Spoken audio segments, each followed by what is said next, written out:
Okay, thank you, and particular thanks to the organizers of this school for the invitation that at CMS in particular, I would say Sara and myself got. We are very happy and very honored to be here and to tell you what is the understanding as of today of Higgs-jets at the Large Hadron Collider.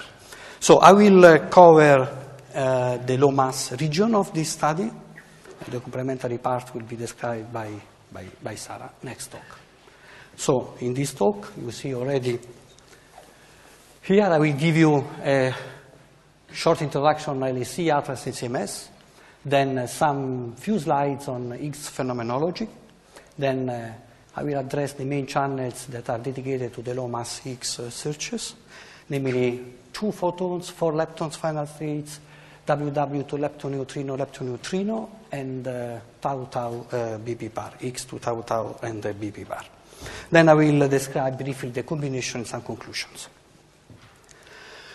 Okay, next slide. You can see that from here, Higgs searches represent one, of course, of the most important topics for the LHC scientific program. You know this very well. Higgs searches have guided the conception and design of the technological choices of ATRA and CMS. And certainly among the most challenging physics processes, we have in particular the low mass region, the one below 2 times the Z mass. For these detectors, we need high energy resolution, reconstruction, and good reconstruction identification, efficiency of leptons, jets, B-jets, tagging, missing transverse energy, and etc. Just to tell you with this plot that, of course, these searches, the studies, have been made already since a while, and this is an old plot presented when the machine was more or less blessed and approved at Aachen in 1990. The experiments at LHC, you know very well. This is the ring. There are the 4 experiments: ATLAS, CMS, the general purpose proton-proton experiments, but also with heavy ion possibility for studies. Then ELIS, heavy ion studies, but also proton-proton studies, and the B physics dedicated detector LHCb. The next slide, I want just to give you very short information on the machine. You can see, and you will see offline, in these 3 columns, the parameters. In the last column, you can see the parameters of the machine as of design, so the nominal one. Then the performance of this machine in 2010 and 2011. Just to give you an example, on the bunch population is designed for 115 10 to the 11 proton per bunch. We got 1.2 10 to 11 already 2 years ago, and last year we have 1.5 10 to the 11. So we are even exceeding the design parameters of this machine. So LHC is working very well, as I would say the detectors are working in an excellent manner.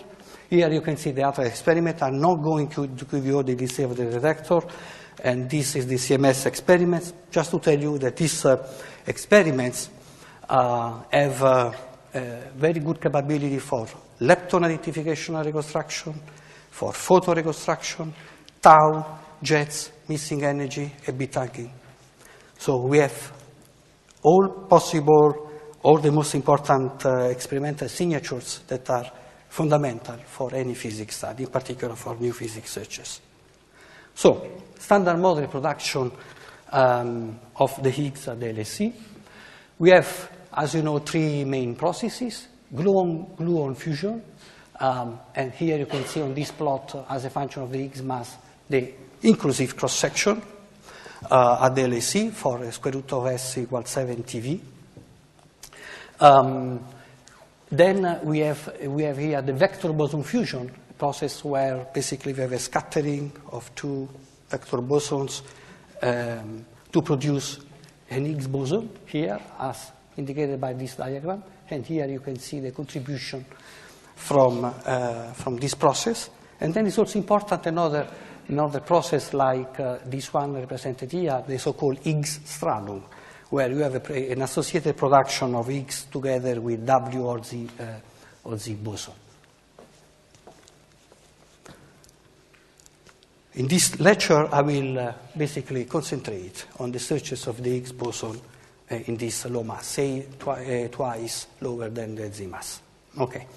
So the channels that are important, in particular in this low mass region, we have the gamma-gamma. Is a rare channel, but is one of the best for low mass, just because we can completely reconstruct the final state and therefore the invariant mass with two objects that are extremely well measured and well identified with respect to the background that we have from QCD. The other channel which is important is actually the one with the larger rate in this regime, in this region, is WW to LU. But the problem with this channel is that the presence of two neutrinos does not allow a full reconstruction of the final state. So in the end, in the detector, we will see leptons, two leptons for this particular final state, and the missing energy, the result of the production of two neutrinos in space. Another important channel is the ZZ, X to ZZ. Okay, well, here you have different final states you can look to. For leptons is the golden channel, extremely clean, but also the rate is very low. But this is extremely clean, so it's really important in any case, even despite the low rate, to look for this final state, to study for this final state. Then you have also lepton-lepton, neutrino-neutrino, or lepton-lepton, BB bar, or QQ. Then, the important channel is actually two channels that I would like to emphasize. Is tau-tau and BB bar. These are very important channels. First of all, because they contribute to the study of the Higgs searches at low mass, but also because those are the only channels at the moment that we are studying with extremely care, where the final state is not bosonic, but is fermionic. So far, I presented you bosons, gamma-gamma, WW-ZZ, three families of bosons. Here, we have fermions, and in particular, BB bar is also, in particular, a quark final state, okay? Here you can see on this plot, as a function of the Higgs mass, the branching ratio for the different final states. And here, to give you one idea, as a function of the Higgs mass, for few channels, gamma, namely WW and NU, ZZ for leptons and gamma-gamma, we give you, for one femtobarn, the yield of the inclusive production in this final state from the standard model Higgs boson. So let me go to gamma-gamma. Gamma-gamma has an extremely small branching ratio, is about 2 per mil, but it's extremely clean, okay? And here, one particular attention we have to pay to is on the production of d-photon events produced by standard model, so I would say by QCD. And here you can have certainly the so-called irreducible background, where you have basically two photons produced, for example, by this diagram. You have a quark, and then this scattering, and you have two photons in the final state, exactly as you would have for the Higgs, with exception, of course, as you well know, that the Higgs, if there is an Higgs boson realized in nature, would concentrate, when you study the mass, the invariant mass, in a narrow mass region. But you can have also other problems here, the so-called reducible background, where you have the production, for example, of a photon with a jet, one photon, single photon and a jet, and two photons. Unfortunately, even if with a tiny fraction, jets can mimic, in the reconstruction of the final state, through the measurements of the detector, can mimic a photon final state. So you could have events in which you have a genuine photon and fake photon, or two fake photons. So it's very important to have under control this level of production. And we need rejections quite important in the gamma jet and the jet final state to make sure that at the end of the day, we are dominated by a gamma-gamma genuine QCD production. To reconstruct the invariant mass of the Higgs, you know very well from school that you need to expand this relation. You have the energy of the two photons, P1, P2, the opening angle in space. This just to tell you that it's important to measure not only the absolute, the norm of the energy, of the momentum of these photons, but also the angle, okay? Normally, this is not a big problem because it's what you do with charge tracks. For example, this will be not a big issue in the four lepton final states because you have charge tracks. But photons are neutral. They do not track. So it's important to understand how we can measure the flight, the direction of flight of these particles in your detector. And here, for your convenience, I have expanded the propagated error as a function of the uncertainty on the momentum and on the angle.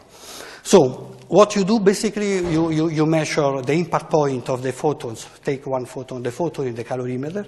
Then, knowing the vertex, you know the direction of flight.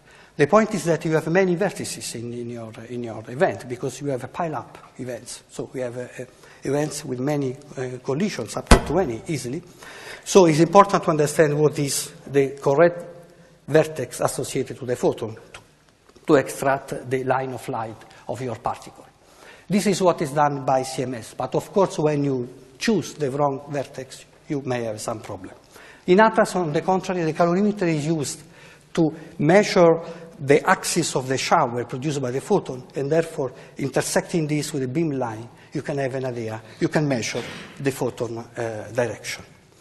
So, now to make some progress, this is, at the end of the day, when you convolute the energy resolution and the impact, the contribution given by the accuracy of the measurement of the flight direction, this is the result that you get in the mass resolution expected by ATLAS and by CMS. They are quite comparable, slightly better for CMS. The full width arc maximum is 4 GeV for ATLAS and 3.5 GeV for CMS. Clearly, there is an efficiency in the case of CMS to identify correctly the vertex as a function of dPt of the Higgs boson, and this is what you see in this plot. Now, you do your selection. The selection is quite simple. You want to select already at the trigger level events with high PT photons, and then you make some cleaning of the events, and then take your two photons and combine to build up the invariant mass. This is what you get in 5 femtobar as a function of the photon-photon final mass for ATLAS, and this for CMS. In this table, I summarize for you the study that has been done with data, to measure the component of pure photon-photon events as opposed to photon jet and jet, fitting photon in the final states. This is an estimate in your sample, and you are dominated, as we wanted to be, by genuine irreducible photon-photon pairs.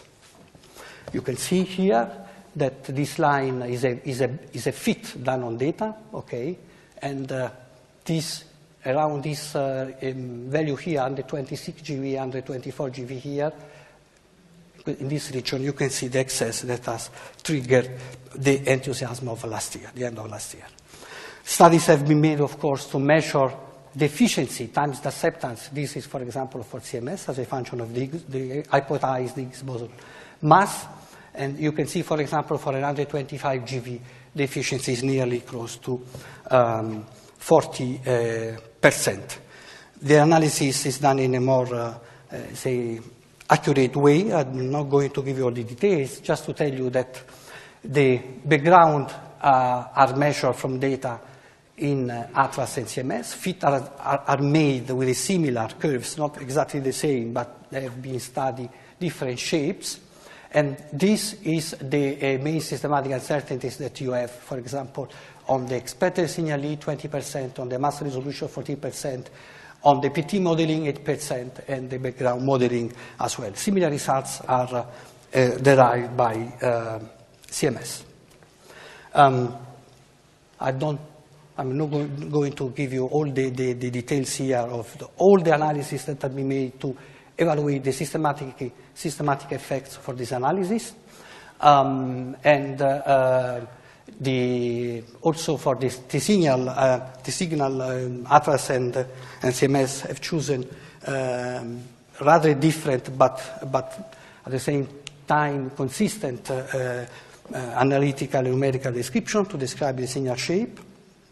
And if you perform an analysis in which you try to do an exclusion of the Higgs boson as a function of the Higgs boson mass, this is the result that you get. This line represents as a function of the Higgs boson mass the expected limit from an hypothesis in which in your data you don't have, so this is Monte Carlo, you don't have any Higgs boson, and this line, black line, represents the limit observed in data. On the left, on the left for Atlas and on the right for CMS.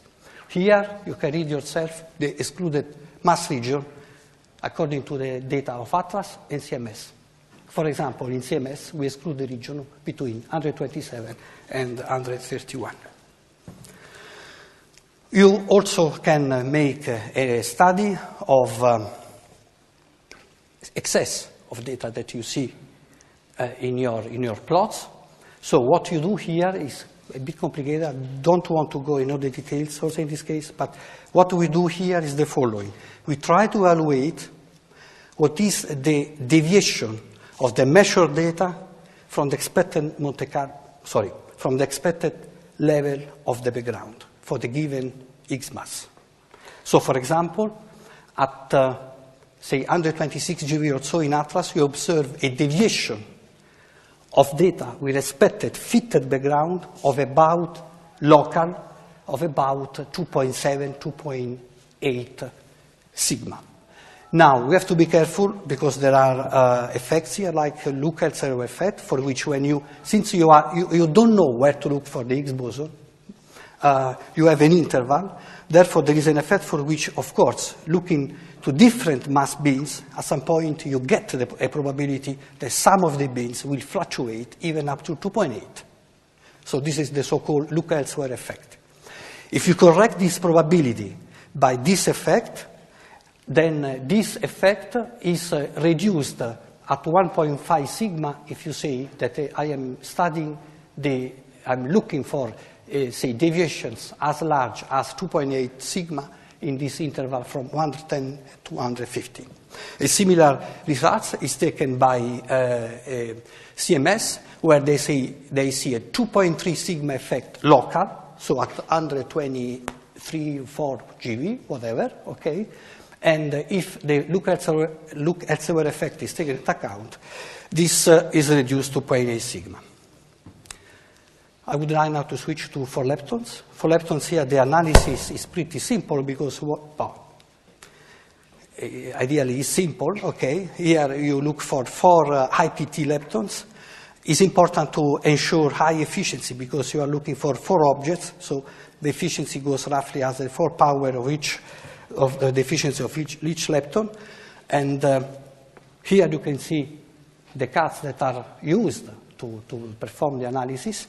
And of course, high lepton reconstruction identification efficiency, down the lowest PT. Good lepton energy momentum resolution, background rejection are very important to ensure a good result from this analysis.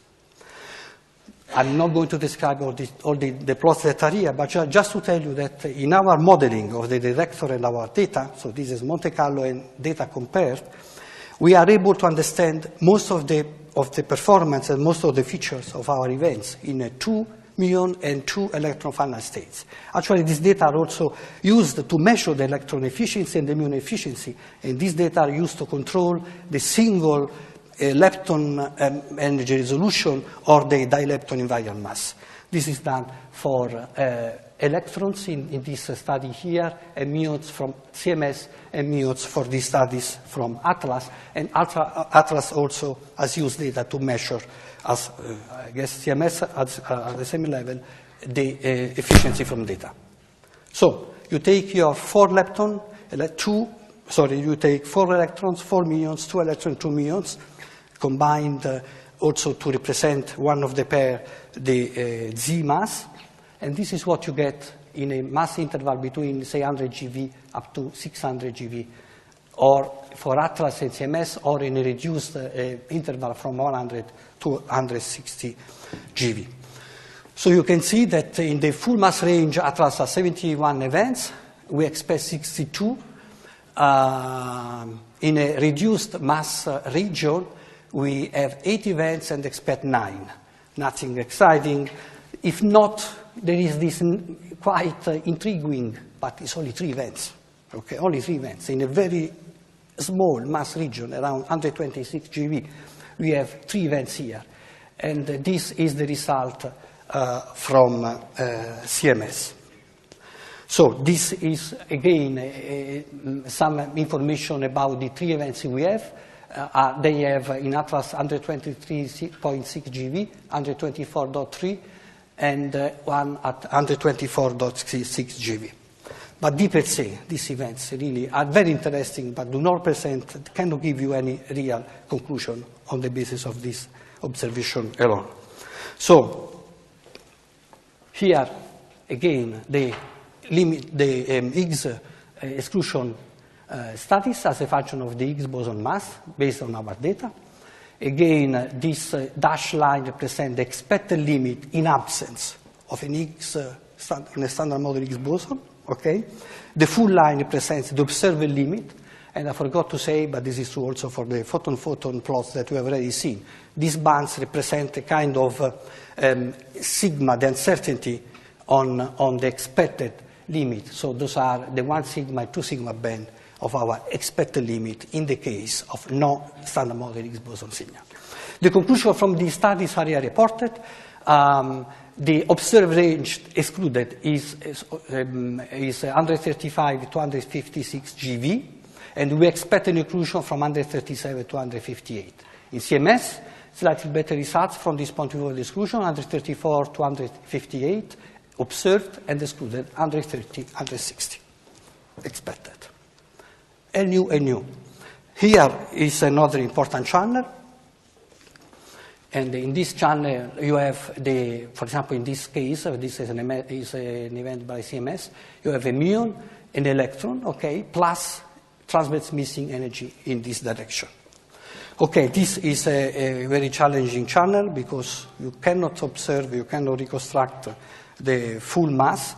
But to skip here the results, what you do is basically you select IPT leptons, then large missing energy, then you also study what I have shown in the previous slide, namely the angle between the 2 charged leptons that you observe, given the nature of spin 0 of the hypothesized particle, these 2 leptons, if there is an Higgs standard model boson produced, tends to emerge in the same direction. So you use this peculiarity to select events. Also in this case, you study the limits, okay? And this is the 2 plots from Atlas and CMS. And I think in the next slide, I report for you the conclusion that we get from this channel. 145 to 206 GeV excluded, expected is here reported, and in CMS 129 to 270 observed, and in both cases the observed limit is within 2 sigma. So still, it's not perfect, but it's still okay. Tau, this is an important channel. I'm not going to give you many details of this channel, but just to tell you that this is a channel that can be studied in different final state topologies depending on the decay of the tau. If the tau decays leptonically or hadronically. So you can have a lepton-hadron, and hadron final states. Atlas studied the lepton-hadron final states. CMS studied the lepton-hadron and the lepton final states, but when we have different lepton flavors, so electron muons. You can use the so-called collinear approximation that I'm not going to describe to try to reconstruct the missing energy along the branching of the 2 tau present in the final state. And here, of course, even if the mass resolution is not very good, it makes sense to try to reconstruct the tau invariant mass of the final state, and this is what we do for the tau. This, I think, this is tau electron hadron, and this is muon hadron from CMS. And the CMS that has analyzed already the 5 phantom band available from last year has found this result. A standard model Higgs boson here is excluded, but only with at least 3 times the cross-section predicted by the standard model. So we are not yet at the sensitivity of the standard model, but data are approaching, more data will approach more and more the sensitivity that we need to explore the standard model. The same for BB bar, Higgs to BB bar, and here for the BB bar what we do, we explore the final state in association with a Z or a W, as I said. And to cut short the story, also in the BB bar, which is very promising, we are not yet approaching, we are not at the level of the standard model, but as you can see here, the limit, according to our data, is about 3 times at least the standard model cross-section. Of course, I didn't mention this at the beginning, but I think it's known to everyone, to you in this room. The BB bar cannot be searched in this inclusive final state, just Higgs BB bar, because the QCD background is so large that it will not permit at all such a search. So, at this point, what Atlas CMS have done, have put together independently the various channels, combine them statistically, and this is what we get from the Atlas Higgs combination. The observer limit is here reported. You can read yourself. These are 3 regions, 1, 2, and 3, okay?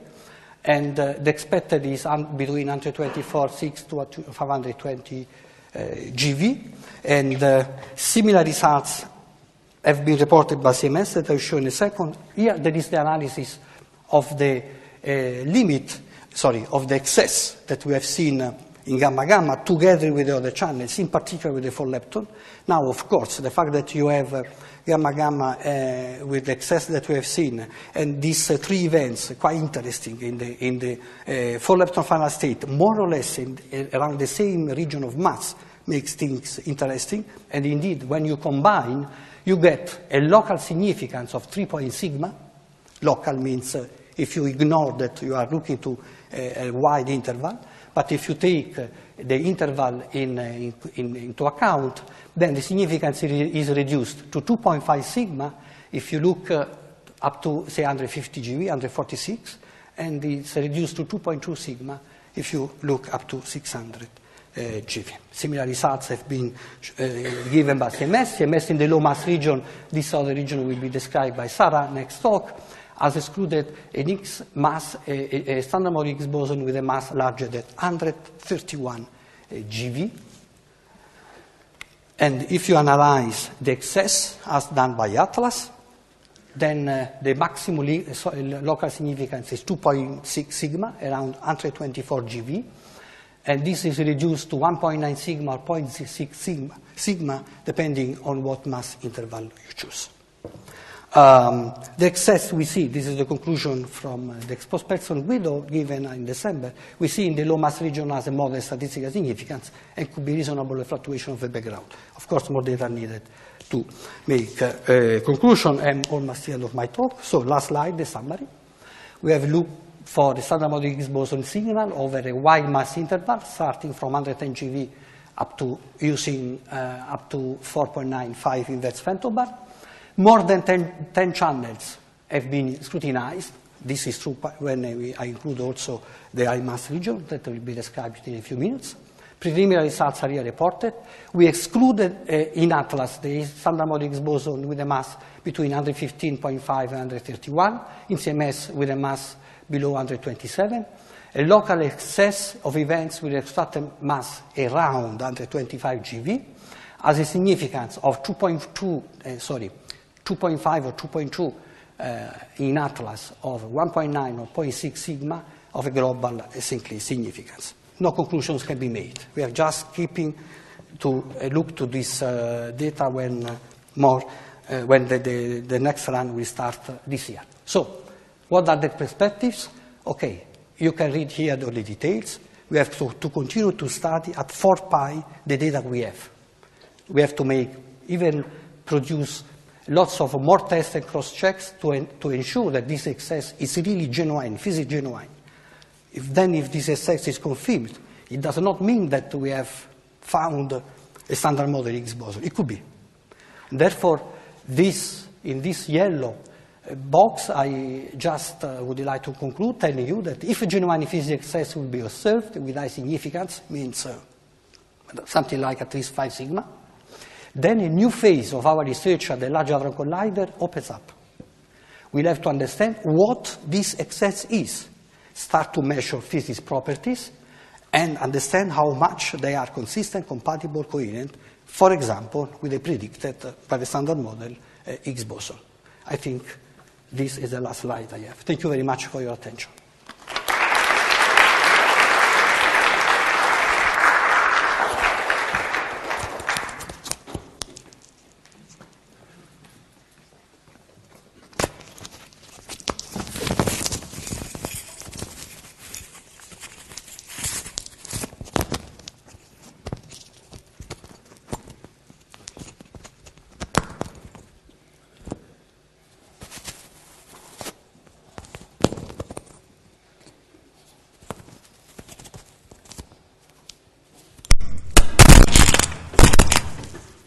Sorry, but this is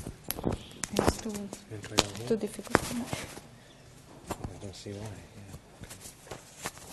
How's that? Does it work? Okay.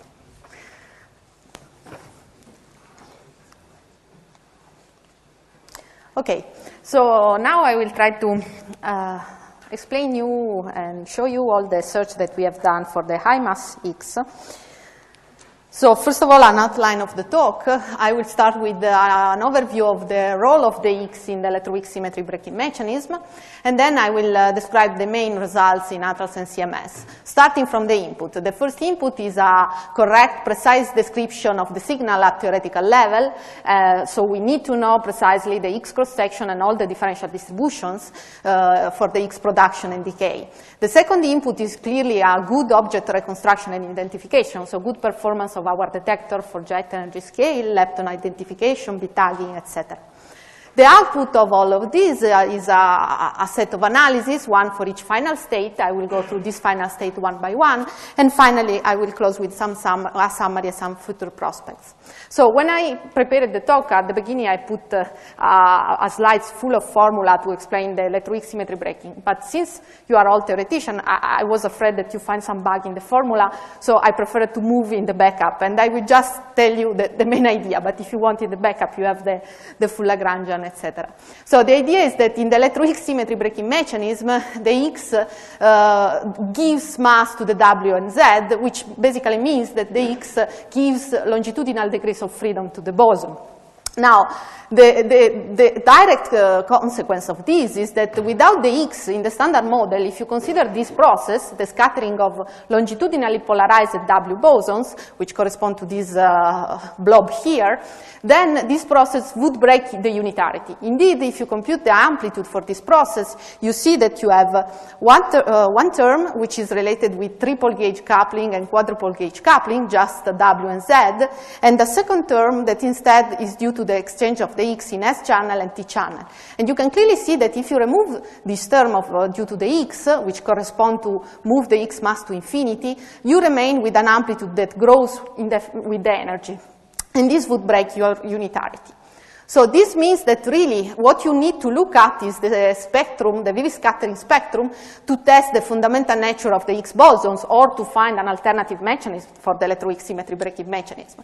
So if you look at the cross-section as a function of the mass of the two vector bosons, which correspond, if you want, to your amplitude as a function of the energy, you have different scenarios possible. So in the standard model, you have just this blue line, which corresponds to a resonance for the Higgs, where in this case, the symmetry breaking scale is at low energy. But if in the standard model you remove the Higgs, you have this black line, so a unitarity violation of the amplitude, which is clearly not physical. You cannot have an amplitude that grows with energy. So what you need is to have an alternative mechanism that would give rise to resonance in this at high scale in the VV scattering spectrum. But actually, the situation is more difficult because you don't have only the blue or the red scenario, but you can have also intermediate scenario, like the green one, well, like the strongly interacting like Higgs, where you have a X-like resonance at low mass, but still you need something else at high mass to restore the unitarity. So all this is to give you the idea that whatever we will see or we will not see at low mass, below 2 times the mass of the bosons, the electroweak symmetry breaking mechanism must be probed in the VV final state, in any case, because this is the smoking gun of the electroweak symmetry breaking mechanism. So indeed, what I will show you in this talk is the high mass Higgs, where high mass means above the mass, beyond the mass of 2 times the mass of the bosons. And if you look beyond 200, you see that the Higgs bosons decays are all in 2Z or 2W. And these are the final state that we will look into this talk. So here you see already the results. The upper limit for each final state has been computed by CMS and Atlas. So the low mass region is, you have seen in the previous talk, and here you have the high mass region. So the first thing you may notice is that in CMS we have all results around 4.5 femtobarn, while Atlas has 2 femtobarn at high mass, except for leptons, which is 4.8. So when you compare these two plots, you should take into account this, that Atlas has not yet the full luminosity. The other difference you may notice is that, okay, first of all, let's look at the plot. What are all these lines? Each line is an upper limit for a different channel. An upper limit means that basically you are excluding all the cross-sections that are above your line, okay? If your line cross 1, it means that you are excluding the standard model X cross-section. So all the analysis put a limit on a given cross-section. If this cross-section is below what you expect from the standard model X, you are excluding the standard model X.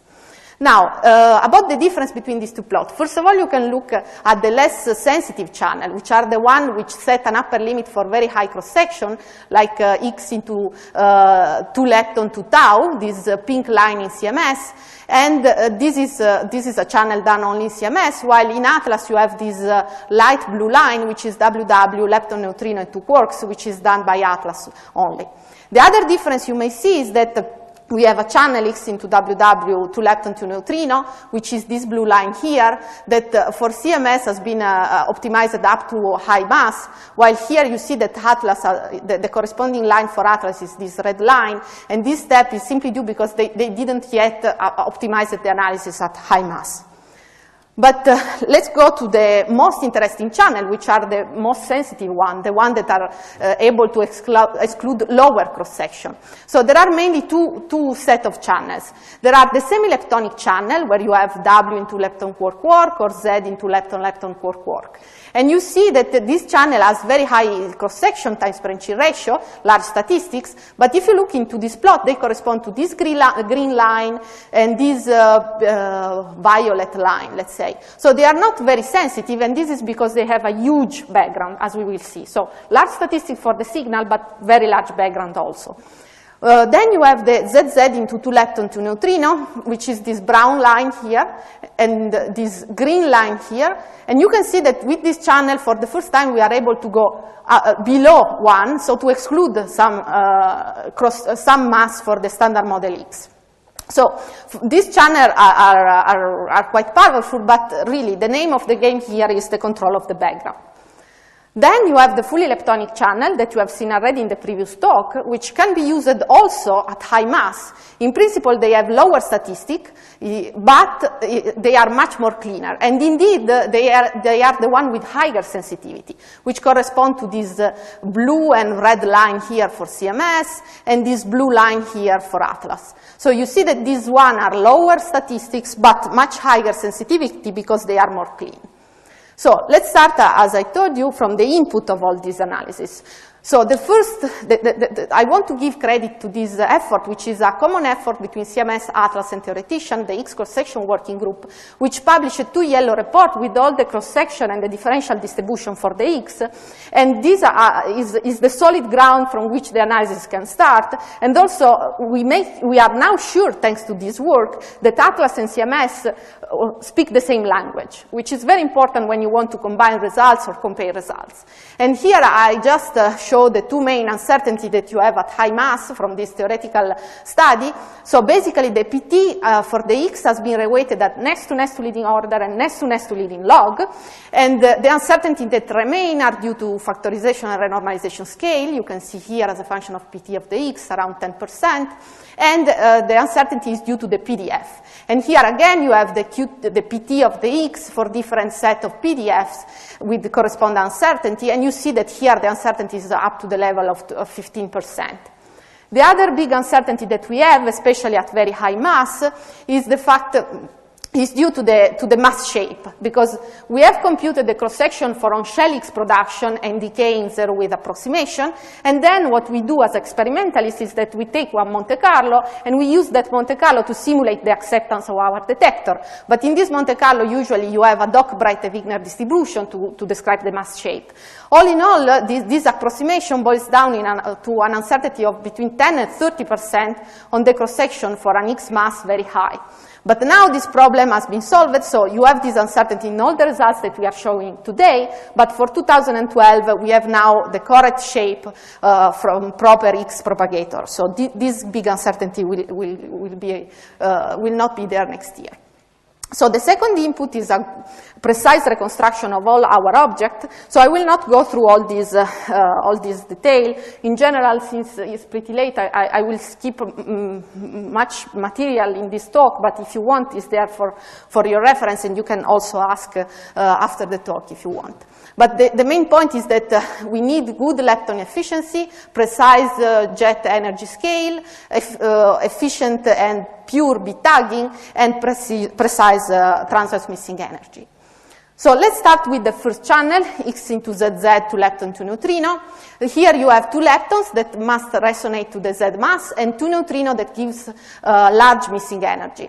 Here the main background is really Z+jets. Here I show you the transverse missing energy distribution in Atlas. You have the data in the Monte Carlo, which agree very, very well in a large, for many different order of magnitude. And you can clearly see this green stuff is Z+jets, and you can see that it's all at small missing energy, because in Z+jets you don't expect real missing energy. So you cut on this distribution, and what you remain with is the high Met tail, which is instead dominated by this pink stuff, which is WW, ZZ, and this blue stuff, which is top. But the top you can remove vetoing beta jets, and so at the end, you end up with this distribution of the transverse mass. You cannot reconstruct the full X mass because you have neutrino, but you can look at the distribution of the transverse mass, which is defined here. This is Atlas and this is CMS. So you can see the expectation from Monte Carlo background in white here, and red is what you expect from the signal, and this is the same for CMS. So you can see that the signal over background is pretty good. The amount of signal that you expect with respect to the background is almost 1-to-1, but the point is that the distribution is broad. You don't have a good resolution here. So again, the main point of the analysis is that Z+jets is 10 to the 5 times larger than the signal you are searching for. And the Z+jets has a steeply falling spectrum as a function of the Met and the PT of the Z. So when you ask for high Met, you go into the tail, which are dominated by fake Met, actually, which is difficult to simulate. And also, when you cut on the PT of the Z, you really need to rely on the modeling of Z+jets. You need to know how well the PT spectrum of the Z in your Z+jets event. So in order to control this background, Atlas and CMS has done completely different choice. So in Atlas, they rely on Monte Carlo, and they used the PT algen comparison to set a systematic, while in CMS, we use gamma plus jets event in data to mimic our Z+jets. So I will not give you the detail, but almost everywhere, I would say, at high mass, the strategy of CMS and Atlas to predict the background are pretty different. And the fact that we end up with similar results give you really an hint of the fact that the search are robust. So the same can be seen for also for the non-resonant background, the TT bar. Atlas rely on Monte Carlo. We use control region in data. But just to give you an idea of the number, I put here a table with the number of expected background for each process and the total number of events, what you expect from signal and what you observe in data. For instance, for a mass of the Higgs of 400 GeV. You see that the total background is 19, which is in good agreement with data. If the signal was there, you would have seen 17 events more, so you can exclude the Higgs here. You can see that of these 20 events, a big part come from ZZ, but more important, this uncertainty on the background, 2.9, is driven by the uncertainty on Z+jets. So Z+jets at the end of the selection is not the largest one, but is the one that you know much less. So you have a big uncertainty on this. And these are the final results. I will not go through the results analysis by analysis, but at the end I will have the combination. We can discuss the combination. So this is another final state, very useful at high mass. You have 2 leptons from the Z and 2 jets from the Z. And here again, the main background is Z+jets. Indeed, here you can see the mass of the 2 jets at preselection level. You have the data, and in green you have the Monte Carlo, which is completely dominated by Z+jets. So one thing that you may notice is that even if in Z+jets, the 2 jets do not come from another Z, still, if you look at the spectrum, they peak more or less in correspondence of the Z mass. And this is due to the fact that you put cut on the transverse momentum of the jets. You ask the transverse momentum of the jets to be above 30, and therefore you have a turn-on curve which is just on top of the Z peak. So it's not an easy analysis. It's not that you search for a small peak into a large background, into a small background. What you can use to remove Z+jets is the fact that in Z+jets you don't expect these. You have no big quarks, basically, while in the signal will decay democratically between the different flavors. So you can divide the analysis in different categories, 0, 1, and 2B tag, and you can see that while 0 and 1B tag are pretty dominated by Z+jets, in 2B tag the Z+jet is lower, this green stuff, while the gray, which is top, become more important. So what you do is that you use a transverse missing energy cut to remove the top. Here again you have the transverse missing energy distribution, the data and the Monte Carlo. You see that in the high missing energy region, you are dominated by the blue, which is top. And in this case, what you do is that you cut and you keep the low transverse missing energy, because here is the signal, is this red stuff. But this means that you also keep all the Z+jet background, which is at low missing energy. So then you apply final cuts. Again, I will skip these. The main point is that in CMS, we exploit the full angular information of because X is a spin-zero particle. So you know how a spin-zero particle decays into ZZ for fermions, and you can use this angle to boost your sensitivity to remove big part of Z+jets. You see here Z+jets. In red, you have the signal multiplied by 100, but you see clearly that it peaks in another point. And finally, you extract the upper limit by looking at the invariant mass of the 2Z, 2 lepton, 2 jet, which is here shown for 0B tag and 2B tag in CMS, here 0B tag and less than 2B tag and 2B tag in Atlas. And what you can see here that Z+jets is really huge background. In CMS we have looser cuts, so we can use the shape of the background to predict the background in the signal region, while Atlas has stringent cuts, so they have a better signal over background, but they have lower statistics, especially in the 2B tag category. So here again, the name of the game is how you control your Z+jets background, okay? And here again, Atlas has chosen to rely on Monte Carlo for the shape and data for the normalization, while in CMS we compute all the background at once in a completely data-driven way. So again, it's a pretty different approach. But we end up with similar results. Again, these are the usual upper limit. We will see all the upper limit combined at the end. I want just mention that in CMS we also apply this very same analysis also at low mass Higgs, where the 2 leptons come from an off-shell Z.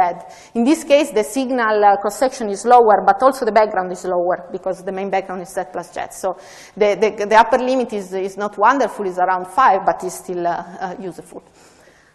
Then I will skip just these two channels, WW electron neutrino jet and ZZ 2 lepton 2 tau, because they are not the most sensitive one, but you have them there for your reference if you want.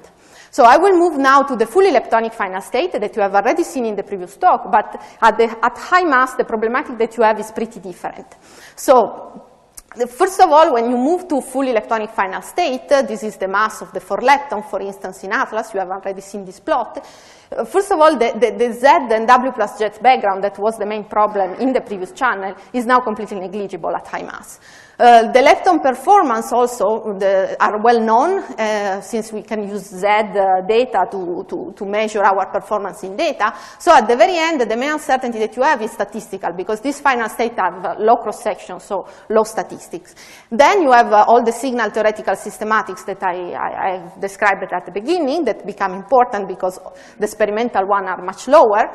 And the main issue to face in this case is the control of the diboson electroweak continuum, because now the main background is just ZZ, the production, electroweak production of ZZ or WW. So the point is that this background, you don't have control region in data to control this background. You need really to rely on Monte Carlo. And here again, you can see what are the theoretical uncertainty on this background due to PDF, around 5% as a function of the mass of the 4 leptons, and due to the scale, again, another 5% more or less. So these are the uncertainty on our background for the fully leptonic final state. Similar also for X into WW, lepton, neutrino.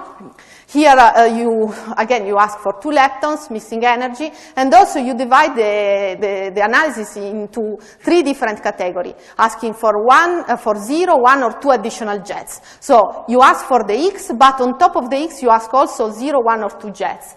And these correspond to different contribution from gluon-gluon fusion and vector boson fusion. Indeed, okay, I don't have here the diagram, but the point is that in gluon-gluon fusion at leading order, you don't expect any additional jets, just the X. While in vector boson fusion at leading order, you expect to have 2 jets. So really, if you ask 0, 1, or 2 jets, you are probing differently the 2 production mechanisms. Another point that you have to take into account for the XWW at high mass is, again, here the main background at high mass is WW, the electroweak continuum of WW, and you have to consider that actually the distinction between the electroweak continuum, WW or ZZ, and the X production is somehow arbitrary, in the sense that the two interfere between them. I mean, the signal and the background interfere between them. And here you can see the order of magnitude of the interference. You have the cross-section for X production with the interference divided by the cross-section without. And you can see that at 500, 600, you have 20, 30% effect.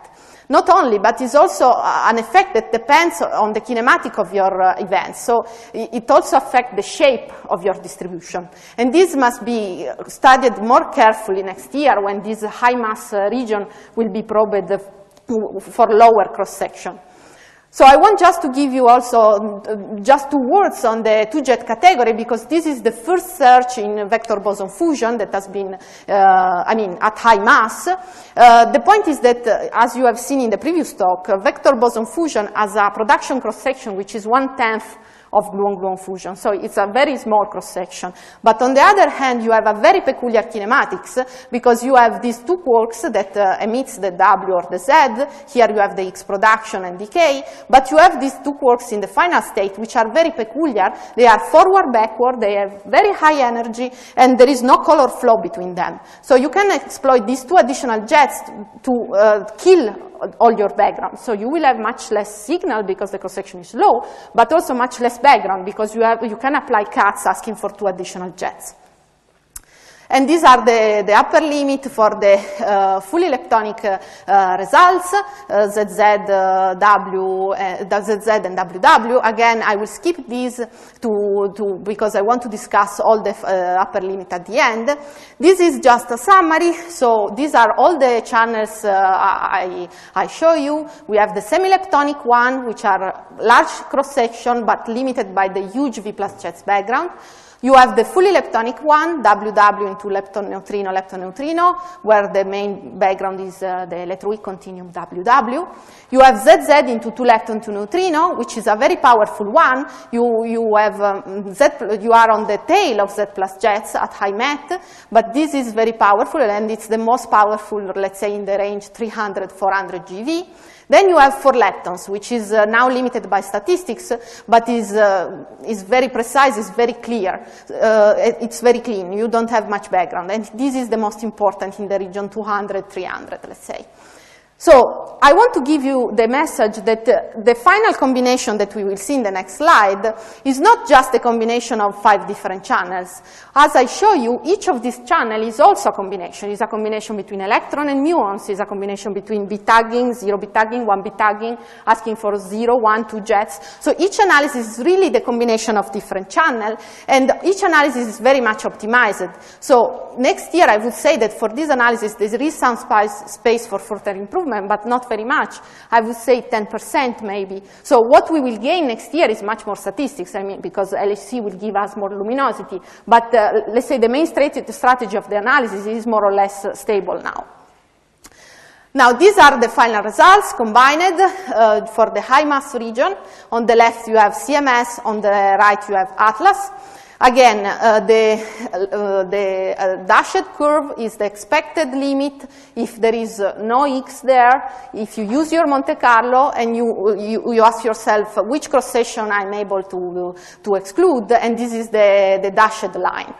When your dashed line is below 1, it means that you are excluding, you are able to exclude the standard model X. Now, the solid line is the important one, and is the observed upper limit. So you do the same analysis that you have done on Monte Carlo, you do it on real data, and you see which limit you observe.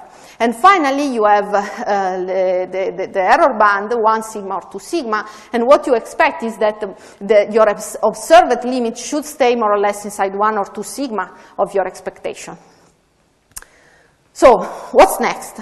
Just to conclude, the main idea is that now we have excluded the X from 127 to 600 GeV in CMS, and more or less the same region for Atlas.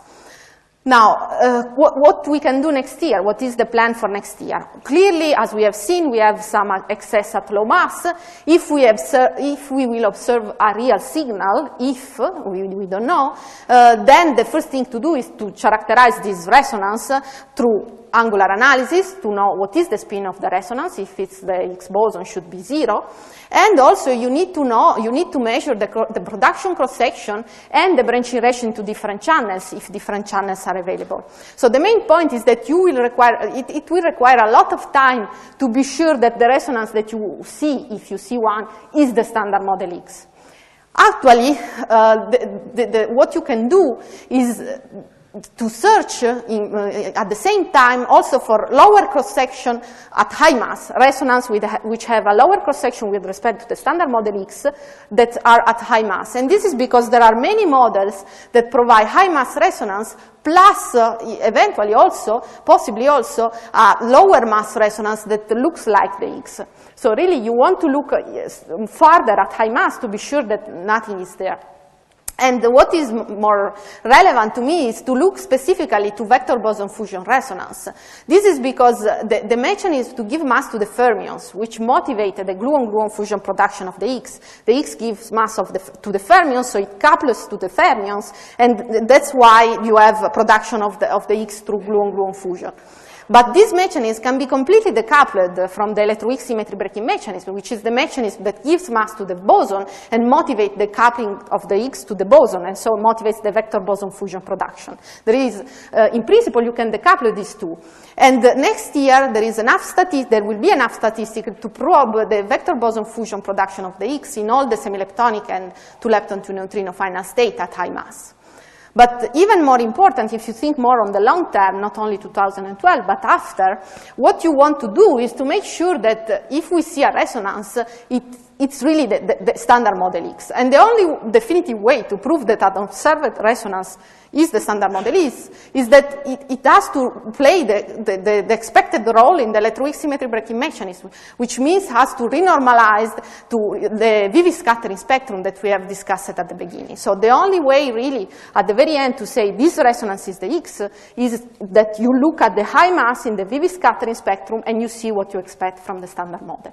But this will require much more luminosity, and it's the plan for probably the next 5 years of LHC. And that's all.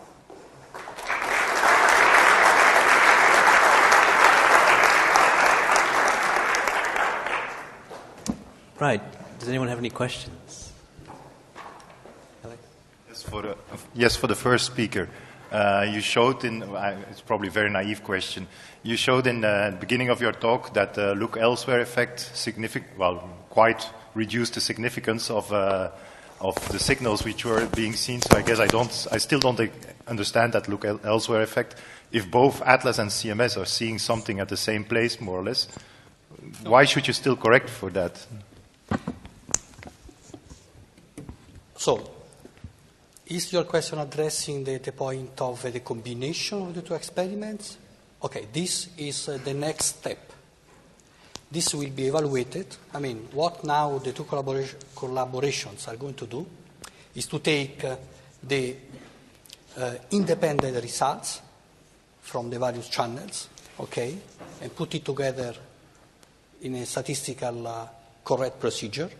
And there will be accounted, the look elsewhere effect will be taken into account. Now, of course, what happens is that you have two independent observations, more or less saying something at the same mass region, mass value, roughly, okay? And therefore, the local significance will increase, of course. And this will increase, somehow will make the look elsewhere effect weaker. Now, to tell you in numbers this, we have to wait the exercise to be completed. I want just to tell you that the larger is the discrepancy, or if you want, the larger is the significance of your excess with respect to the background, the smaller will be in the given mass range the look elsewhere effect. So at some point, the look elsewhere effect will play a weaker role. The point is that with this, we want just to tell people that it's not very good if people from the community try to do an independent evaluation of the Atlas and CMS results, making, say, atom statistical combinations. This could be dangerous. That's why we want to give the information that, for the moment, the individual observation of Atlas and CMS, since we are not at the regime of 5 sigma, but a couple of sigma or so, we have to be careful in saying, take these two, make the square root, make the quadratic sum of these two, and this is what I expect the two experiments we are going to tell. So we have to be a bit careful. I hope I have answered your question, though I don't have the numbers yet.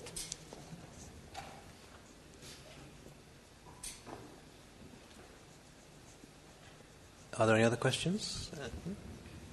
Yeah, what would be the significance necessary to claim discovery? 5. Well, we say 5 sigma. There is nothing magic on it. Why not 5 and why 5 and not 6 and not 6? Well, say that starting from 5 sigma, we would start really to claim that what you observe, it's hardly explained, can be hardly explained by any other either systematic or statistic effects. And of course, it will be, I think there will be a step in this 5 sigma. I mean, I don't expect at some point you will have the discovery with from one day to another. For example, initially you will have, I can guess at some point, as the previous colleague has asked, you could have a 5 sigma from the combination of the two experiments, but not from the individual experiments, okay?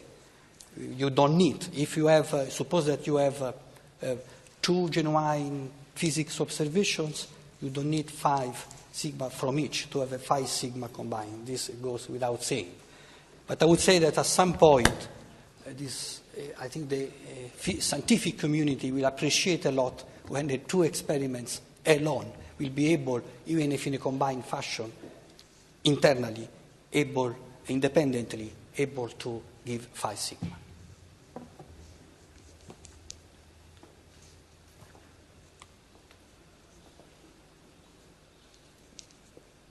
Are there any more questions? Okay then, if not, let's thank them for their time and the very nice talks.